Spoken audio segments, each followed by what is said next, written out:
Bueno, señores, regresamos en este panorama de la mañana cuando son las 9:07. Vamos a lo serio, Recibimos un invitado de lujo. Siempre es un honor y un privilegio tenerlo. El general José Miguel Soto Jiménez, político, intelectual, militar, un hombre que ha dejado su huella en la vida nacional. Ustedes lo conocen. No, historiador. Historiador, de los hombres más ilustres que ha tenido el ejército y las Fuerzas Armadas de la República Dominicana, y en sentido general, un hombre de muchas luces. Siempre es interesante conversar con José Miguel Soto Jiménez. Gracias por estar con nosotros. Bueno, yo creo que con ese recibimiento y esa introducción, hasta el más pasmado tiene que sentirse bien. No, pero yo le quiero decir, no como una devuelta de formalidad, de que me siento muy bien aquí.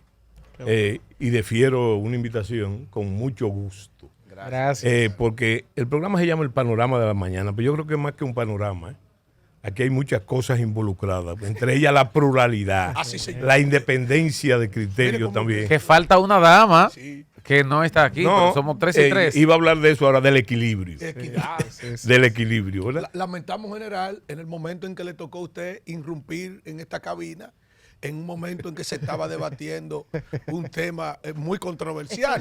Pero qué bueno que usted llegó, porque nos tiene aquí cuentos de guardia, relatos militares verídicos. Esto es una joya. Miguel Medina tiene que ponerlo. Bueno, pero ese es peor que usted. Profesor, esto tiene que ser. General, háblenos un poco de esto antes de que entremos en materia. Mira, ¿qué vamos a encontrar en cuentos de guardia, relatos militares verídicos? Mírenlo aquí. Una joya. Esa es una pretensión de memoria, de mis memorias militares. Ahora bien, memorias militares que recogen el 70% de mi existencia, ¿verdad? Sí.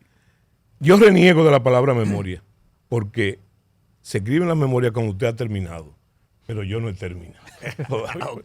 Pero quería adelantarme precisamente de esas estampas de mi carrera militar a todo lo largo de ella, desde mi ingreso a las Fuerzas Armadas hasta ministro de las Fuerzas Armadas, con mis estaciones de mando, mi proceso de formación militar, y todo con el propósito no del ego ni de la vanidad que tenemos todos en una que otra medida, sino simplemente para que sirva de referencia a los ciudadanos que ingresan y forman parte de las Fuerzas Armadas. Y toda referencia es útil, no solamente en el campo militar, sino también en el campo político, en el campo de la sociedad en general.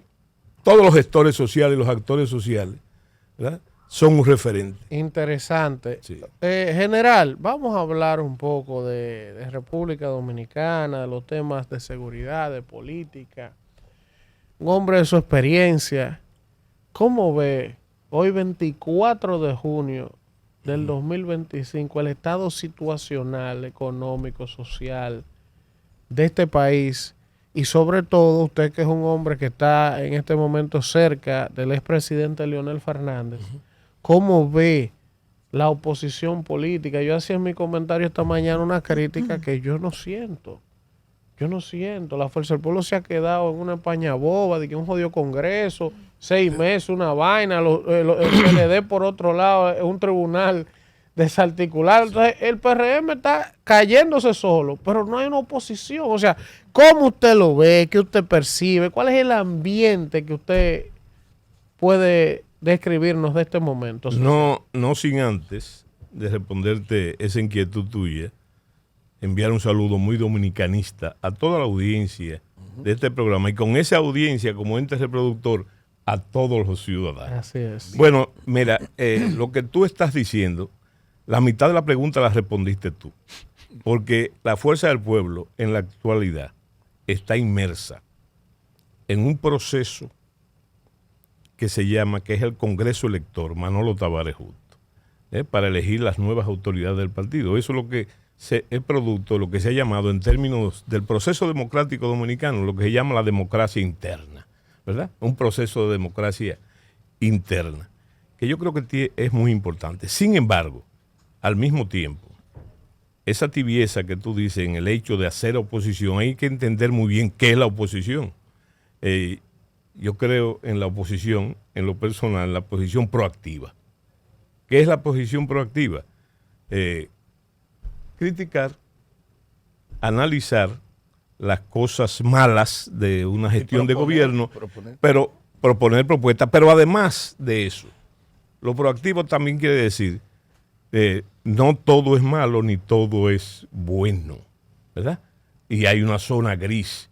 Entonces hay que la proposición tiene que ser en el proceso gris. Condenar, en otras palabras, condenar lo malo, lo que está medianamente bien, que se mejore, y lo bueno hay que celebrarlo. Esa es la oposición proactiva. Pero lo está haciendo la oposición. Claro, inmerso en un proceso del Congreso que está terminando ya, ¿verdad?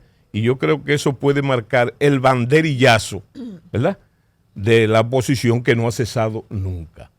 Naturalmente, hay que ver también lo que están haciendo los otros partidos, sin inmiscuirse en la vida institucional de los otros partidos, que tienen su proceso, ¿verdad?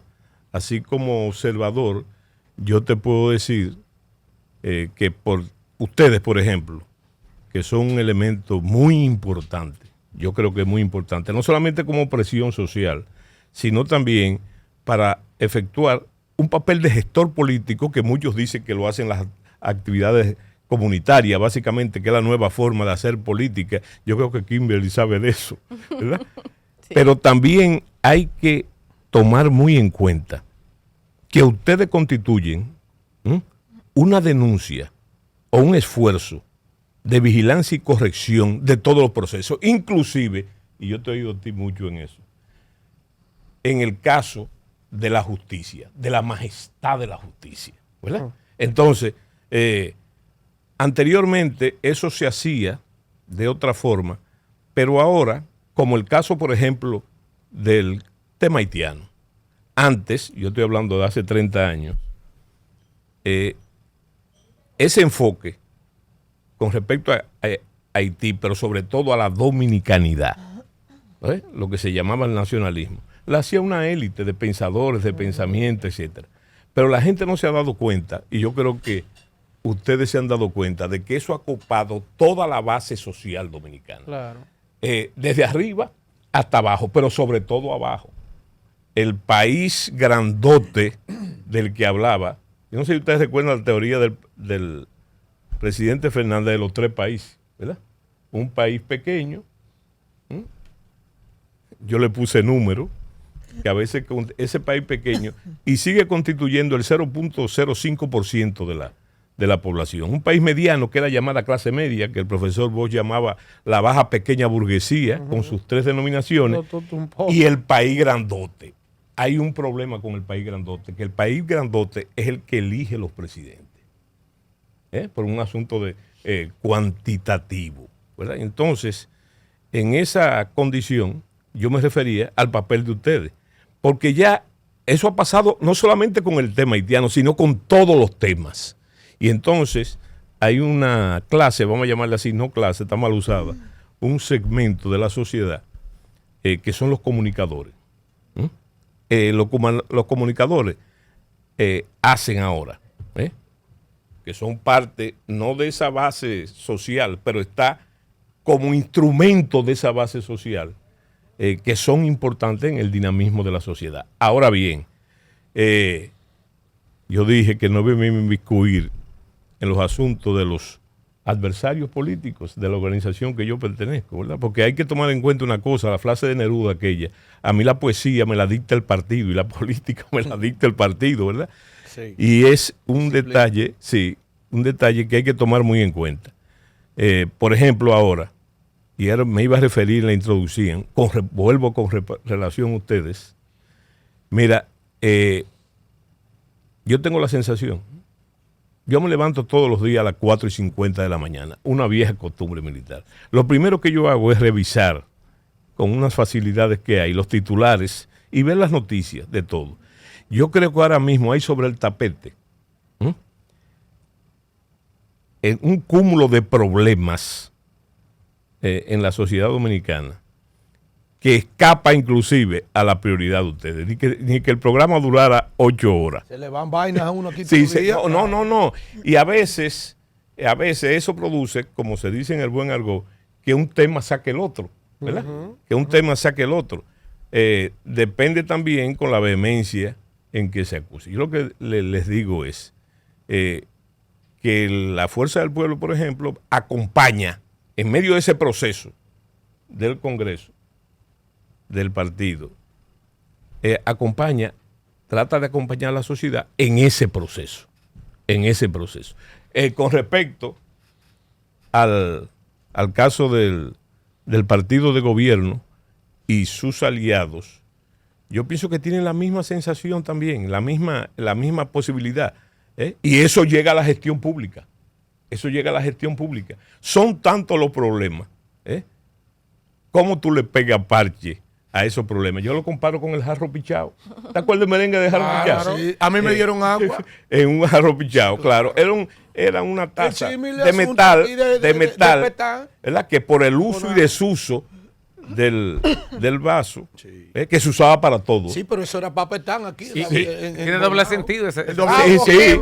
Entonces había que pegarle. Iba para La Vega. Había que pegar, se tapaba los hoyitos que se le hacía con copé. Primero era con la mano. Sí. Primero con la mano, pero se te acababan los dedos. Y entonces había que taparlo con copé. Don Soto, Sí. uno lo tiene usted por aquí, uno tiene tantas preguntas que hacerle, pero yo voy a escoger algunas nada más. Muy bien.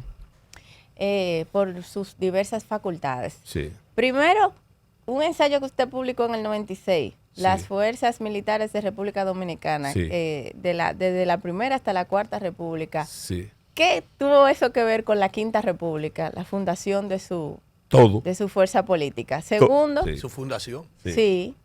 Segundo, el tema bélico que hoy el tema bélico internacional entre Irán y también el de Rusia y Ucrania. ¿Estamos ante los pies de una tercera guerra mundial o realmente ya a estas alturas del siglo XXI es difícil que se pueda dar una tercera guerra mundial? Vamos a comenzar por ahí. Ya la última, la reforma policial, su evaluación de la reforma. Sí. Mira, fíjate qué interesante, todo lo que tú has dicho, ¿verdad? Todas tus inquietudes. Yo no solamente he hablado mucho de eso, y con una antigüedad que temo que al decirla comprometa mi edad que tengo, ¿verdad?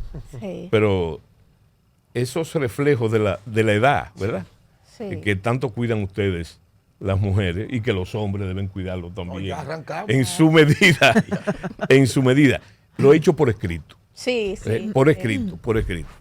Bueno, la primera inquietud tuya sobre las fuerzas militares en la República Dominicana, todo el mundo habla, y no habla de las fuerzas militares, habla de la guardia. Sí. Todo el mundo se habla de continuos históricos de una época pretérita hasta aquí, pero en realidad no se conoce documentalmente, y eso fue un esfuerzo para eso. Sí, mucho. Un esfuerzo para eso, para que se conozca la naturaleza de las fuerzas militares. Sí. Sobre todo de las fuerzas militares, a partir que nacieron, hay un continuo, yo le llamo un continuo glorioso en la independencia, en la restauración, y aún más antiguo, pero de lo que las Fuerzas Armadas como instrumento del Estado burgués, del Estado moderno del que habla el profesor Boyo, a partir de la dictadura de Rafael Leónidas Trujillo Molina, y cómo se fue desarrollando.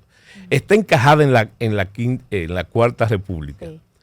Porque la Quinta República no ha llegado aún. Esa es su visión.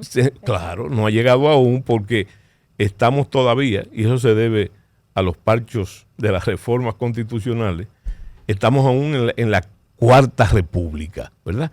Y yo creo y sostengo que la Quinta República es la que debe venir, la que tiene que venir, ¿verdad? La que tiene que venir en el ámbito del desarrollo democrático. Si tú calculas, la Cuarta República también se llamó la República de Balaguer. La República de Balaguer, que por aquí hubo uno que se dijo, su líder dijo... Mi líder, sí, entonces, mi líder, a mucha honra. La Cuarta República la de Balaguer, porque Balaguer marcó con fines políticos la Cuarta República con una constituyente. Sí. Y la gente no habla de eso. Balaguer hace una constituyente. Ahora la hizo para el desarrollo democrático. Hay una parte que sí, pero fue también para sustituir la Tercera República, que es la Tercera República la que nace básicamente de la constitución del profesor Bosch, la del 63, la que produjo la guerra civil, de abril, ¿verdad? Sí, que es una de las constituciones más avanzadas y democráticas, junto con la de 1858, que muchos llaman la Constitución de Moca. Pero eso es otra cosa para no irnos más para atrás. Entonces, ¿cómo la fuerza militar en la República Dominicana, cómo ha desempeñado el aparato militar su función? Cuando hablo de su función constitucional, desde el inicio de la Primera República hasta la Cuarta República, ¿verdad? Que también hay mucha gente que dice aquí que a partir de la muerte de Rafael Leónidas Trujillo, aquí no se ha avanzado democráticamente. Y yo creo que sí, que se ha avanzado mucho. No tenemos la democracia perfecta que todo el mundo aspira. Sí. Que todo el mundo aspira, pero hemos avanzado. Te escribió del magnicidio también. No, claro, yo escribí el único estudio forense que se ha hecho, no sobre Trujillo, sino sobre la muerte de Rafael Leónidas Trujillo. Y entonces... ¿Cuál es la diferencia general? No sobre Trujillo, sino sobre Rafael Leónidas Trujillo. Es que, mira, hay un problema con Rafael Leónidas Trujillo. Brillante. Y es su principal biógrafo, a mi entender, es Krasueler. Robert Cowell, la trágica aventura del poder personal. Pero hay un problema con Trujillo. Es que tú no lo puedes borrar de la historia, porque marcó, para bien o para mal, 31 años de gobierno, ¿verdad? 31 años de gobierno. Y entonces, como dice el profesor Bosch, fue el fundador del Estado moderno dominicano, ¿verdad? Y en base a esas consideraciones hay que saber que el profesor Bosch ganó las elecciones del 62, ¿verdad? Por una serie de... una apreciación interesante. Cuando llegó al país, vio que más de medio país era trujillista, todavía. Con las placas en sus casas. Sí, claro. Y entonces, él dijo cosas mientras el señor Viriato Fiallo decía que había que darle a los remanentes del trujillismo con un látigo de 7 fuetes. Él dijo que había que dejar de rumiar el odio, como la siena, que Trujillo supo gobernar, lo dijo, y que era el creador del Estado moderno dominicano. Bueno, las fuerzas militares están en esa expresión, están fijadas en esa expresión en cada uno de esos periodos, ¿verdad? Sí. Que tiene que partir de Rafael Leónidas Trujillo Molina, porque él crea las primeras fuerzas armadas, se le puede llamar modernas, en su época. Hay que ver las cosas en su contexto, ¿verdad? Y fue desarrollando un gigantismo militar en su dictadura que prevaleció por mucho tiempo. Es más, yo decía, y no me votaron de casualidad, que nosotros, las Fuerzas Armadas, estando activos, seguíamos existiendo para defender una dictadura que había desaparecido 25 años antes, ¿verdad? Y que vivíamos de los escombros del gigantismo militar de Trujillo, que entre otras cosas se tragó el auge militar, el auge económico azucarero de la década del 50. Sí. Entonces lo otro de Israel, Irán, los conflictos de Ucrania y Rusia. Bueno, fíjate, tenemos que apelar a lo mismo. Hace 600 días ocurrió el asalto y la infiltración de Hamas. Casi 2 años. Hace casi 2 años. Entonces, como es natural, sobre todo por mi condición de profesor de geopolítica en las escuelas militares, y de un libro que yo publiqué, que es el único libro de texto que se llama Geopolitiqueando, al respecto, que recoge esas experiencias de profesor de geopolítica. Fíjate, yo dije, fui a un programa, yo no sé si lo puedo decir aquí el programa. Claro. Fui a Los Sabios de la Z. Ahí estaba dirigiendo Ramón. Y entonces había, pero fíjate, en esa ocasión fui varias veces y fui a otro programa también. Todo el mundo apostaba en ese momento que estaba ocurriendo lo de Hamas y la Franja de Gaza, pero recuerden que estaba muy activa el problema de la guerra de Rusia y de Ucrania. Todo el mundo apostaba, y ustedes lo pueden buscar, de que ese era el comienzo de la Tercera Guerra Mundial y probablemente de un peligro nuclear. Sí. Y yo dije que no era así. Sí. Que no íbamos a una Tercera Guerra Mundial porque estamos viviendo una nueva Guerra Fría, que es en la que estamos ahora mismo. Sí. Inclusive con el caso del Medio Oriente. Y que en ese lugar, en ese episodio, en ese evento, no iba a pasar ningún accidente o beligerancia nuclear. ¿Por qué? Porque había mucho que perder y había que saber también que el genio de la botella, como yo le llamo a las armas nucleares o al caso nuclear, son un problema para contenerlo. No solamente por lo que va a provocar, que va a provocar una retaliación masiva. Eso se llama retaliación, donde la supervivencia del que la usa primero no solamente no está asegurada, está asegurada su desaparición como nación, ¿verdad? Y como no se pueden contener los efectos, hay que ver geográficamente, y recuerden lo que decía Ritter. Ritter decía que la historia no era más que la geografía en movimiento. Sí. Entonces, si usted ve la disposición, la localidad de los países en Europa, contener un arma, el efecto polivalente de las armas es muy difícil. 30 kilómetros. Déjame interrumpir ahí. General, Elvin trajo ayer aquí al debate. Nilda me envió el video, yo lo publiqué en mi página de Alfredo de la Cruz TV en Instagram. La cantidad de bombas nucleares que tiene cada nación. Cada país. Sí. ¿Para qué tienen esa bomba? Bueno, fulano, Italia 35. Se intentó un desastre. Inglaterra tiene 10. Y Estados Unidos tiene 500, 5,000 y pico. Rusia 5. Fulano tiene 100, pero ¿para qué eso? Porque, mira, pero tú estás poniendo el dedo sobre la llaga. Sí, claro. Porque eso se debe también a la última fase. A la última fase no. La Guerra Fría completa estuvo caracterizada desde sus inicios, ¿verdad?, por el uso de las armas nucleares. Hay mucha gente que lo pone a inaugurarse el proceso de la Guerra Fría en los años 46 y 47. Yo digo que viene del 45, desde que se usaron las armas nucleares por primera vez, Hiroshima y Nagasaki, ¿verdad? De allá para acá no se han tirado más. Sí, pero espérate. 50 años y también decir, ¿verdad?, que se habla mucho de las armas nucleares, pero ¿quién es el único que la ha usado? Tú puedes decir Estados Unidos. Puede decir lo que sea, pero fue Estados Unidos. Fue Estados Unidos, por las razones que fuese. Eso no lo vamos a analizar porque me imagino que no tenemos sobre tiempo. 2 ciudades de Japón. Sí, pero yo lo que quiero decirle que es parte del problema básico, ¿verdad? Entonces, eso que ustedes dicen de la proliferación de las armas nucleares, que se ha intentado, ha habido muchos tratados para contenerla.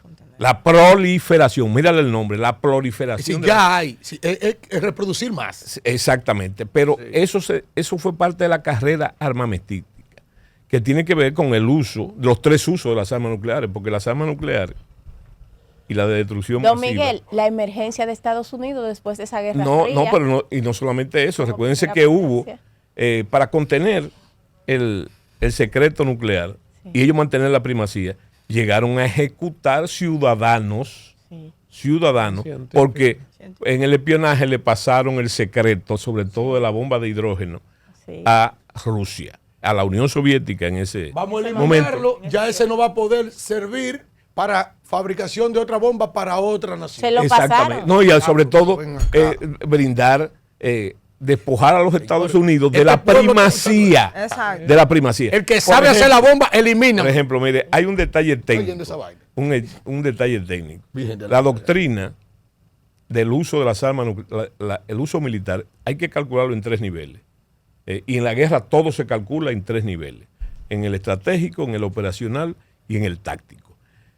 Pero hay un problema, las características. Por ejemplo, la Unión Soviética se caracterizó porque sus ojivas nucleares eran enormes. Sí. Eran enormes. Entonces, era aquello como de matar un mosquito de un cañonazo. Sí. ¿Verdad?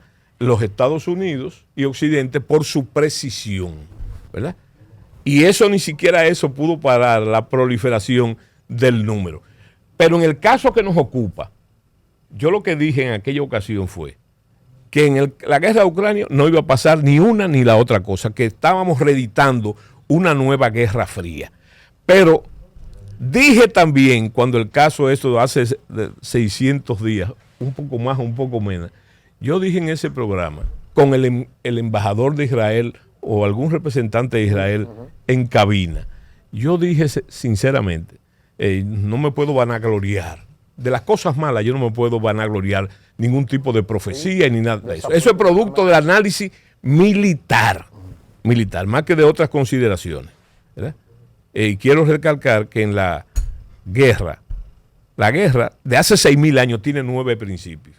Y hay uno de ellos que explica lo que yo le estoy diciendo.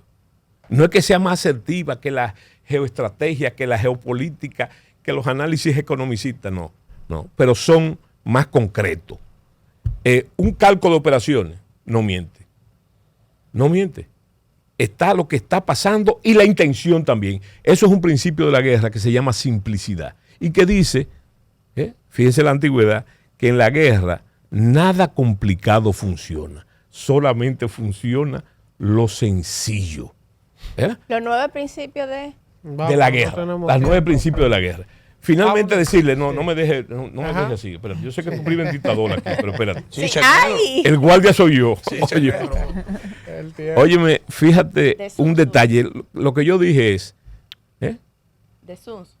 No, lo que yo dije en esa época fue que el verdadero peligro estaba en el Medio Oriente. ¿Por qué? Porque tú mencionaste Inglaterra, tú con Francia, pero hace 25 años, fíjense la antigüedad, 20 o 25 años, los organismos esos mismos que analizan lo nuclear, resulta que dijeron que Israel tenía 200 ojivas nucleares. Ahora se están hablando de 90 o de 70, ¿verdad? Pero en esa época yo recuerdo, y le voy a poner un ejemplo que lo dice todo, fue el hecho de que el problema en ese momento no era Irán, era Irak.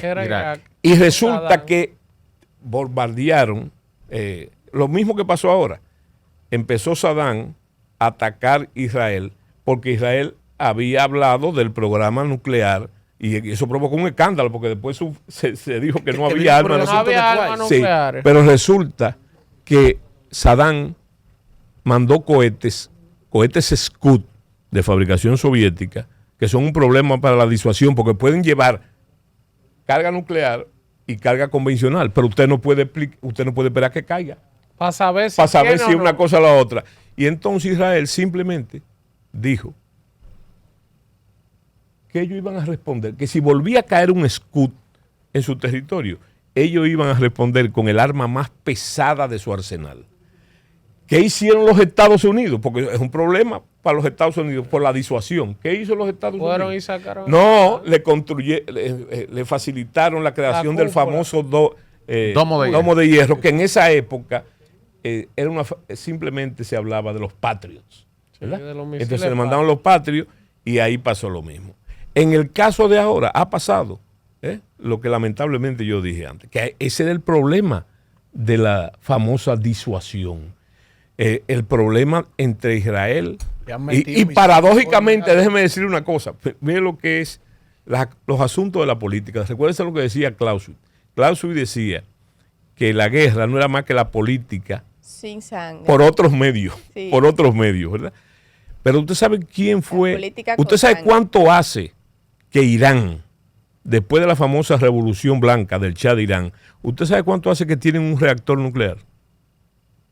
Hace 45 años. ¿Usted sabe quién se lo facilitó? No puedo asegurarlo, pero se dice así, que fueron los Estados Unidos. Los Estados Unidos. Y los otros elementos de la tecnología se lo dio Francia, ¿verdad? Que yo creo que debe ser un dolor de cabeza para ellos ahora. Ese programa, a partir de que, y hay que ver una cosa, fíjate, los Estados Unidos fue que armó al Shah de Irán. Todavía los aviones, la Fuerza Aérea iraquí, que no es muy buena, ha demostrado en esta guerra de los 12 días que no es muy buena, todavía son aparatos norteamericanos. Son aparatos, y su armamento también de guerra. Recuerden el famoso lío aquel del Iran Gate, ¿verdad? Que los Estados Unidos usaron la venta de armamentos a Irán para nutrir a los contras, para sostener los contras. Entonces, fíjense lo complejo que es el asunto, pero se facilita todo si usted, no todo el mundo está obligado a eso, ¿verdad? Si usted hace el análisis de la visual militar, porque vuelvo y repito, los cálculos de operaciones no hablan mentiras. Y fíjate que ya los medios, si usted ve los medios están jugando con eso, con los mapas y las imágenes. Sí, pero muchos de ellos son apócrifos. Pero un cálculo militar, una carta militar de operaciones, no habla mentira. Sí, pero la operación de los Estados Unidos fue, yo entiendo que impecable, según lo que ellos narran. Entraron, hicieron lo que tenían que hacer y salieron sin ni un... Estamos de acuerdo, pero ese ejemplo que tú pones es interesante. Mira, te voy a dar para que tú veas que eso desde el principio no hay. Fue una operación en coordinación con Israel, que es su principal aliado, ¿verdad? Y se juegan mucho ahí. Y se demostró cuando el presidente le dio las gracias a Donald Trump por, bueno... No, se demostró cuando el mismo presidente Trump dijo anterior a todo esto que él le había dado un plazo de 60 días, claro, ¿verdad?, para la negociación de las armas nucleares, para el programa nuclear. Y él mismo dijo que al día 61, Israel atacó. O sea que es una prueba de que eso estaba totalmente coordinado. Y fue realmente la obra maestra, no fue el ataque. La obra maestra fue cómo se produjo el ataque, como tú has señalado. Desde el punto de vista militar, es claro que hay que siempre barajar que es la primera potencia militar del mundo. Y no solamente tú lo ves en la correlación de fuerzas militares, solamente ves el presupuesto. El presupuesto de defensa norteamericano es el más alto de todo el mundo. ¿Y la primera vez que se usan los B-2 en esa magnitud? Ya los B-2 se habían usado. ¿En esa magnitud? No en esa magnitud, ¿verdad? No en esa magnitud. Pero eso le puso la tapa al pomo. Y eso estaba debidamente estudiado. Mire, si usted oye al presidente Trump, todo lo que ha dicho, que hay cosas que parecen incongruentes. Yo quiero decirle una cosa. Los militares profesionales que conocen la doctrina militar norteamericana, usted puede darse cuenta que la influencia, el impacto de los asesores militares, que él habló de la inteligencia, no la inteligencia como el caliezaje, no. El talento militar de lo que planificaron la operación. Pero yo quiero decirle que si usted lo oye, y un militar profesional lo oye, sabe que él está usando con sus palabras un lenguaje puramente militar, claro, producto de sus asesores militares, claro, producto del Pentágono. Por ejemplo, él habla de la apreciación. Nosotros tenemos un concepto de la apreciación de la situación y decimos que la apreciación de la situación es un proceso continuo que aplica en la política también, claro, porque no hay una estrategia política ni una estrategia, hay estrategia para todo, pero todo está montado sobre la lógica de la estrategia militar. Es más, la palabra estrategia viene del griego estrategos. Y estrategos quiere decir comandante militar en jefe, ¿verdad? O sea que uno ve claro, naturalmente con el lenguaje de Trump, cuando él habla de que estaba estudiando la situación, que también hay montado ahí una gran operación de engaño, montada perfectamente, perfectamente, y juega con, no, y le dio de una vez. Y él lo explica, y ahí viene lo que yo le estoy diciendo, dice que la situación es cambiante en su lenguaje, ¿verdad? ¿Y cuándo va a tomar él la operación? El día D, él no habla del día D, y la hora H, que es el lenguaje que se usa en términos militares, un segundo antes, ¿verdad? Y lo que pasó después del ataque, inclusive después del ataque de Qatar, hay gente que tiene que saber que ese ataque no se produjo inconsulto, no solamente con Israel, ¿no?, totalmente coordinado con Israel, sino con las otras potencias beligerantes, porque ese es un elemento que hay que tomar en cuenta. Señores, óigame, antes había 2 potencias con armas nucleares y 2 o 3, ¿verdad? No llegaban a 3 o 4 en un momento dado de la Guerra Fría. Pero ahora el club nuclear, si se le puede llamar irónica, no tiene, hay 9. Sí. Hay 9 países y 2 de ellos, 3 países subdesarrollados, ¿verdad? Sí, lo que es un problema también para la disuasión, pero también hace muy importante la vigencia de las alianzas. Yo lo que digo es que antes del ataque, usted puede estar seguro, no le puede decir el número, que ha salido a flote ahora, Rusia fue avisado. Y China. Y China. Yo tengo también ese planteamiento. No, y también los aliados. Sí, claro. Los aliados tradicionales. Eso de rigor. No. Claro, por también el mismo respeto. No se dice por razones de inteligencia, no dice le voy a entrar. Pero se dice le voy a entrar diciendo, no, le estoy entrando. Póngale bien. Mira, vamos yo. Bueno, yo venía para acá, pero no vamos a quedar internacionalmente. Yo me siento satisfecho. En general, bueno, hemos visto que Xi Jinping tiene un accionar, si se quieren, de menos consulta que el presidente de los Estados Unidos, al igual que Vladimir Putin. Sí. O sea, y vemos a Obama que acusa a Trump de violar la ley, de no respetar nada y encaminarse a un sistema totalitario. Sí. ¿Cree usted que Donald Trump en algún momento en su interior desea tener la hegemonía dentro de Estados Unidos que tiene Xi Jinping y que tiene Trump? Mira, tú dijiste, como tú comenzaste la pregunta, hay que detenerse un poquito ahí. Ustedes vieron las últimas declaraciones de China, para que tú veas, cuando se habló del Golfo, del canal, del estrecho de Hormuz. Claro, inmediatamente. Yo conozco muy bien la realidad y uno de los pocos beneficios reales que yo tuve es colocar a un profesor de geopolítica en el centro, en el epicentro del problema de la geoestrategia, que es el estrecho de Hormuz. Yo estaba en Abu Dhabi. Y el tren de China. Déjeme decirle, fíjense que esa base, la base de Aguate subió una máquina de carga. No. El tren. En tiempos claros, Abu Dhabi se parece mucho a Santo Domingo, porque tiene un malecón, por esas circunstancias solamente. Tiene un malecón y el calor también, porque es un calor diferente. Y ahí, en tiempos claros, usted puede ver allá en la lejanía, vislumbrar, como se veían aquí las luces de Puerto Rico, usted ve Irán, para que ustedes vean la estrechez que existe ahí.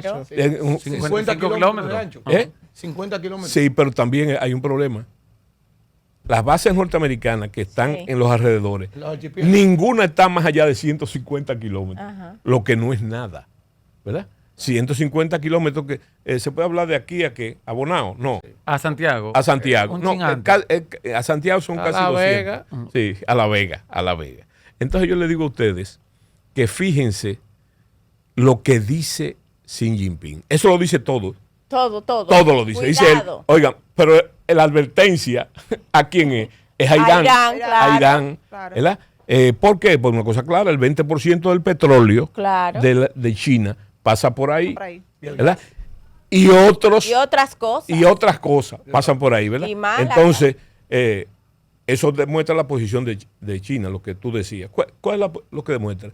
Que China, no le hable de guerra a China, no le hable de guerra, háblale de dinero, ¿verdad? Entonces, no me toque eso, porque ahí se acaban las alianzas de todo tipo, y eso es un factor importante a tomar en cuenta en lo que pasó. ¿Por qué? Por el bombardeo a la base aérea de Qatar, que yo conozco también muy bien. Señores. ¿Por qué no hay consecuencia ahí como en Pearl Harbor? No hay consecuencia, porque según el señor Trump, el presidente Trump, dice muy claro que el mismo Irán le dijo, le voy a entrar.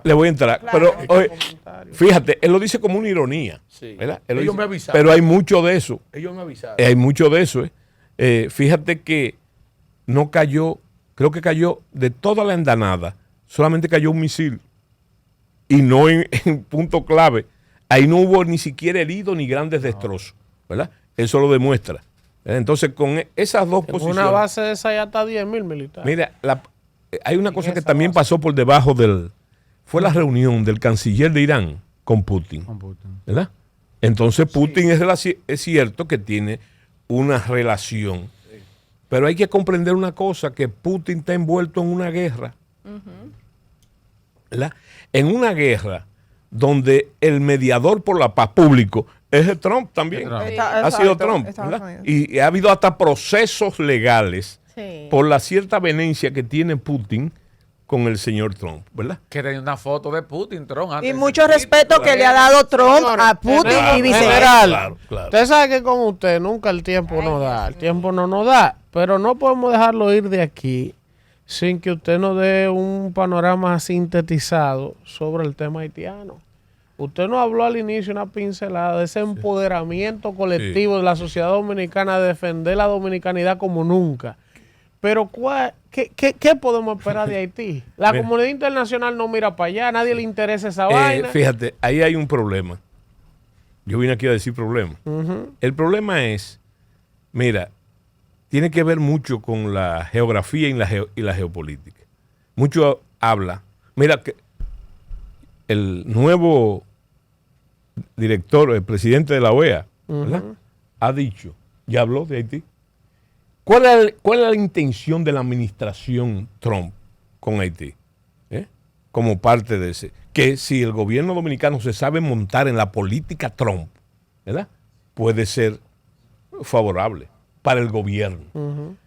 Y yo pienso que el gobierno dominicano sabe o ha intuido que los Estados Unidos están en la disposición, sobre todo la administración Trump, de resolver el problema haitiano, pero no de resolverlo con paño tibio. Ahora, el gran problema es que la gente habla de una intervención norteamericana. No.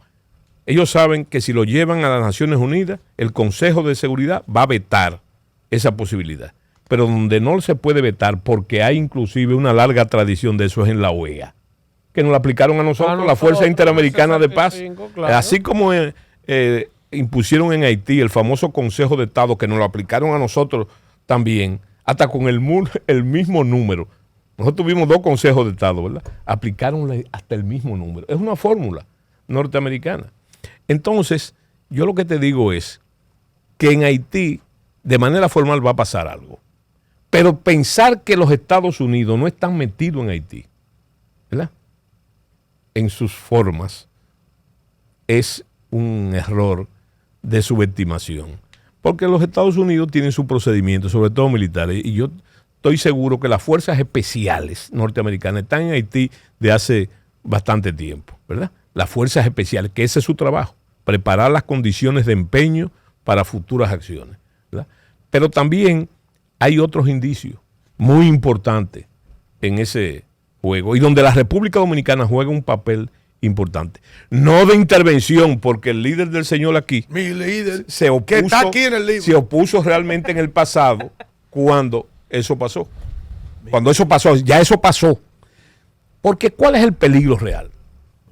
Hay una cosa en la vida militar que se llama la correlación de fuerza o la potencia relativa de combate. Nosotros tenemos desde hace tiempo, no solamente desde ahora, por las hipérboles que usa el señor presidente, el más, ¿verdad? Nunca antes, no. Exageración. Desde hace mucho tiempo, para el pueblo galileo, la correlación de fuerza, hace mucho tiempo, favorece a la República Dominicana en lo militar, ¿verdad?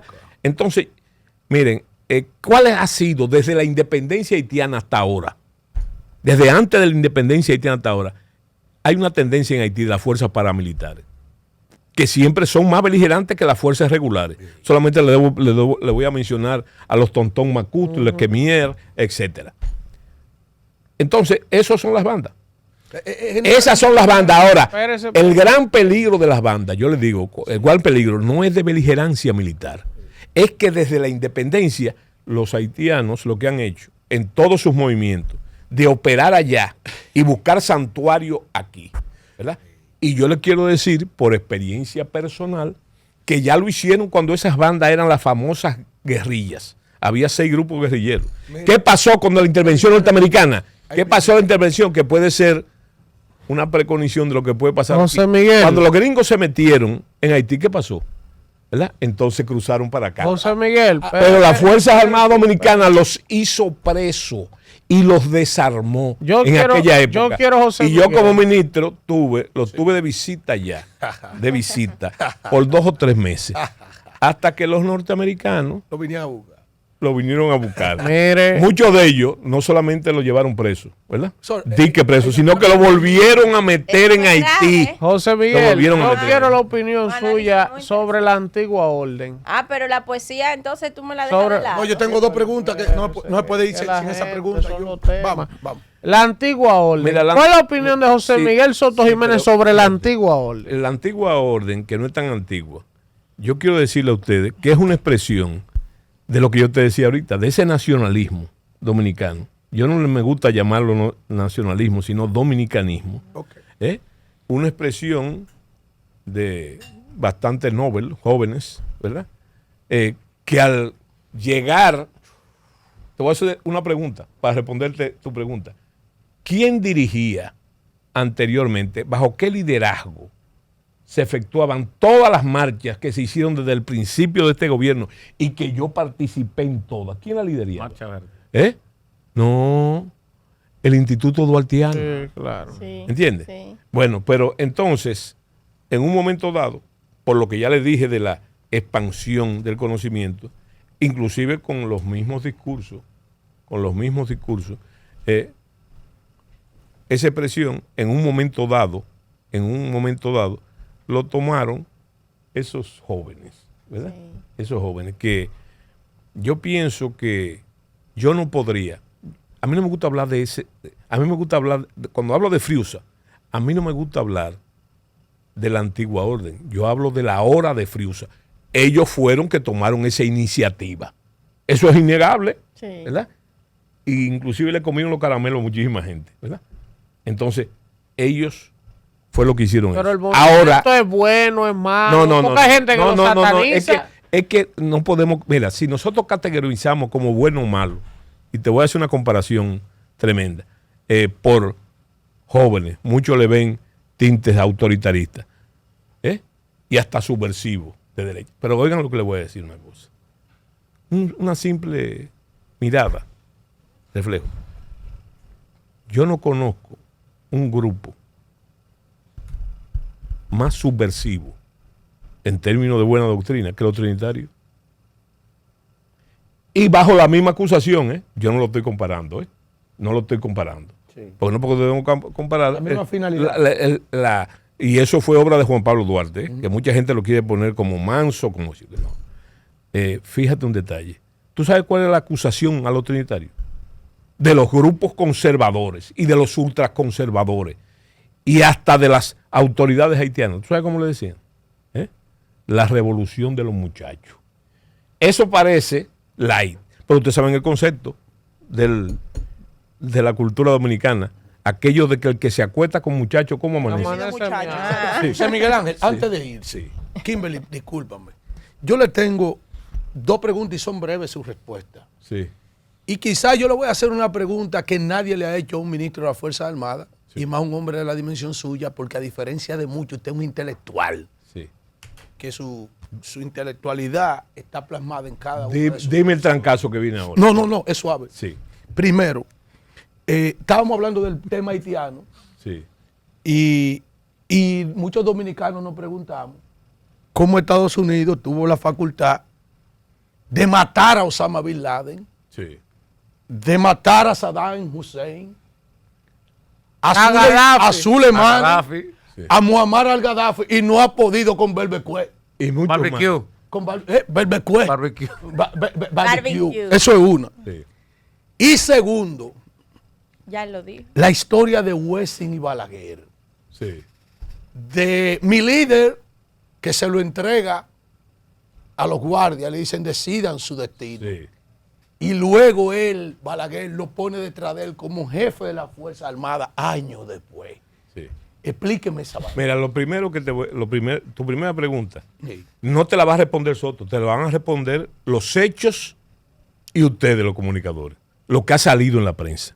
Señor, esas bandas sirven a los grupos oligárquicos haitianos. Que están aquí, están allá. Yo te voy a, de lo que tú dices, te voy a dar un indicio público. Ay. Tú sabías que había líderes de esos, de los 7 u 8 burgueses y oligarcas que dominan Haití, ¿verdad? Muchos de los cuales hay gente que ni siquiera es haitiano, de esos grupos, ¿verdad? Tú sabías que Canadá fue el primero y después Estados Unidos sometió a esos grupos oligárquicos. Y los sancionó. Por eso, sí, castigado, porque ellos son que solventan eso. Ahora, ¿qué sirven ellos a esos grupos?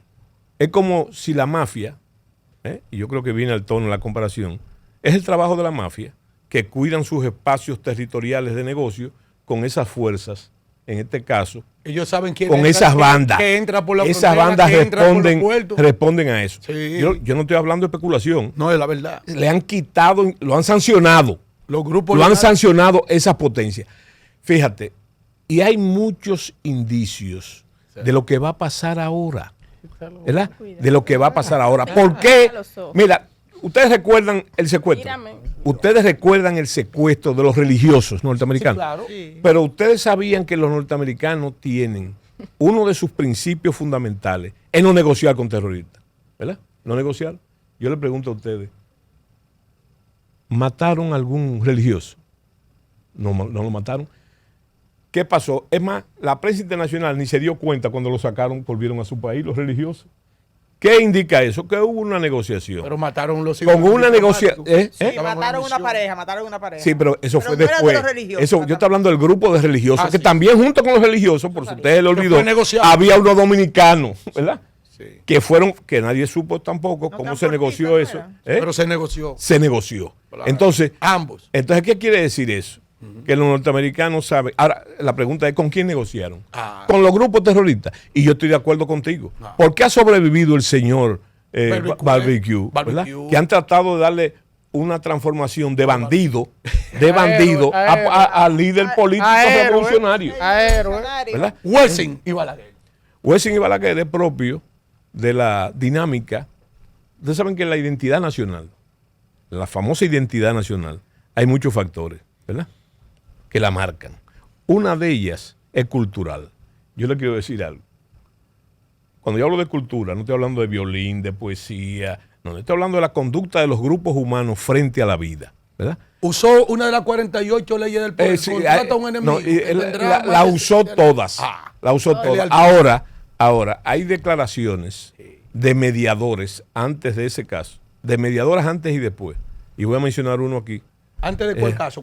Del caso de Wessing. Cuando se entregó a los guardias. Del caso de Wessing, ¿verdad? Porque eso tuvo implicaciones. Eso de entregarse a los guardias es que las Fuerzas Armadas, en ese momento, había una división declarada. Conspirador impenitente. Declarada. Entonces, el grupo Wessing tenía mucho arraigo, ¿ves? Porque Wessing también es un personaje marcado, es un militar profesional marcado por el evento del 65. Claro. ¿Verdad? Eso lo marcó.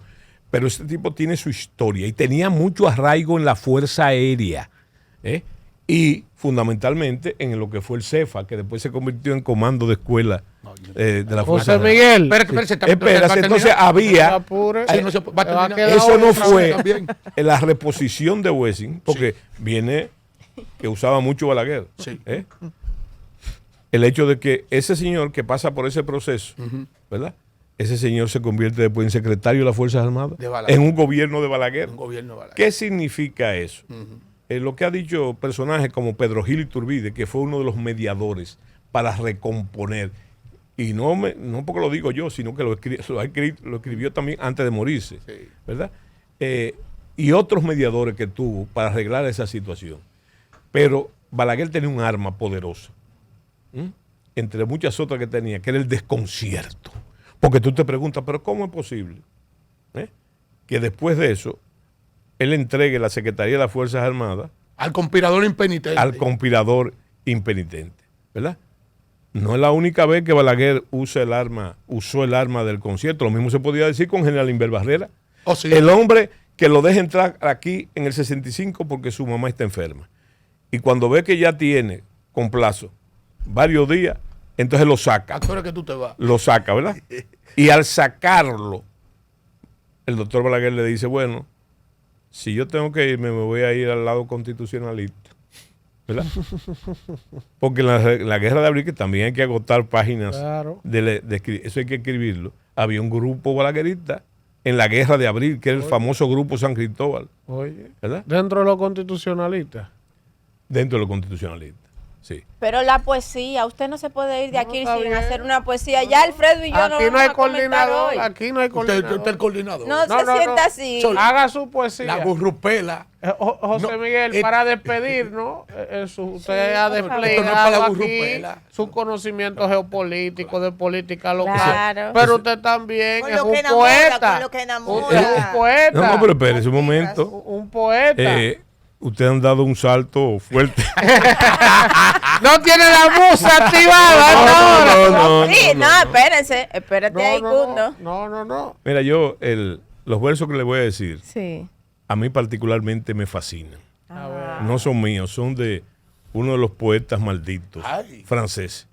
Y fíjate, a decir algo, yo he conocido pocas mujeres. Estábamos hablando ahorita. Es una cosa que no se ha perdido. Las mujeres todavía caen por ahí. Por los oídos. Por el oído. Sí, por ahí. Atácala que ella cae. Y el hombre por ahí. Ninguna mujer que se le haya dicho esos versos en los oídos. Que no quede al borde del precipicio. Pues dígame, estaba tan cerca de ti que sentía frío delante de las otras. Dios mío. Wow.